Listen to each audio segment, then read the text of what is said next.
The average millennial spends 45% of their paycheck on rent. Which leads them to make choices that older generations have a hard time understanding. Like, why do millennials have so many roommates? Why aren't they buying houses? Why are they living in RVs, boats, and cars? Is it because they're too lazy to save up and buy a home? Is it because they're afraid of commitment? Oh, it must be because they spend all of their money on avocado toast. Actually, the answer to all these questions is pretty simple. They're broke. I mean, just imagine what it's like to look for a place to live as a young person. The same hardworking millennial who spends nearly half of their paycheck on rent dreams of growing up and having their own fabulous place like Carrie Bradshaw in Sex and the City. But here's the problem. Since 1960, rent's gone up by 64%, despite the fact that household incomes have risen by just 18%. So that's pretty much impossible.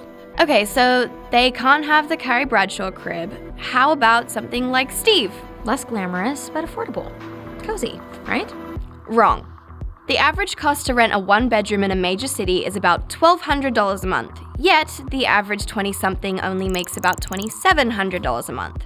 And considering our hypothetical friend has to worry about utilities, a car payment, food, and something resembling a social life, that cozy one-bedroom starts to seem further out of reach. Which is why companies are spending millions of dollars to sell communal living to young people who've been upended by this treacherous new housing market.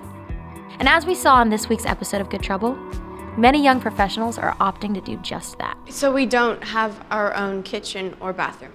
Oh, no. I mean, none of us do. You can always get one of those chamber pots, you know? But don't poop in it, because we kind of have a mouse problem. So my character Callie learns that communal living can be overwhelming, to say the least. But that being said, it doesn't take long for the sisters to realize that living with friends does have its benefits. So yes, communal living does have its pros. You'll save money by sharing with roommates, and it's hard to be lonely when you're always rolling with a crew. Communal housing is also way more flexible than getting stuck in a one-year lease, since you often have the option to pay month to month. But don't kid yourself about what's really going on. We're being backed into a corner with this lack of affordable housing. And when I say corner, I literally mean a corner.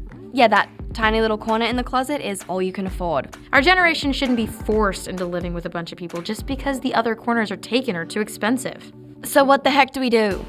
Some experts point to rent control as a possible solution, which puts a limit on how much landlords can raise your rent when your lease is up. Others argue that we need to speed up the housing development. No matter the approach, lowering the cost of housing is one of the most important challenges facing our generation. And of course, raising wages and lowering the cost of education so millennials enter the market with some spending money wouldn't hurt either. Sure, alternative housing choices are fascinating, and for some people they may even be better than going the traditional route. But let's all agree, it'd be better if they were making those choices because they want to, not because they have to.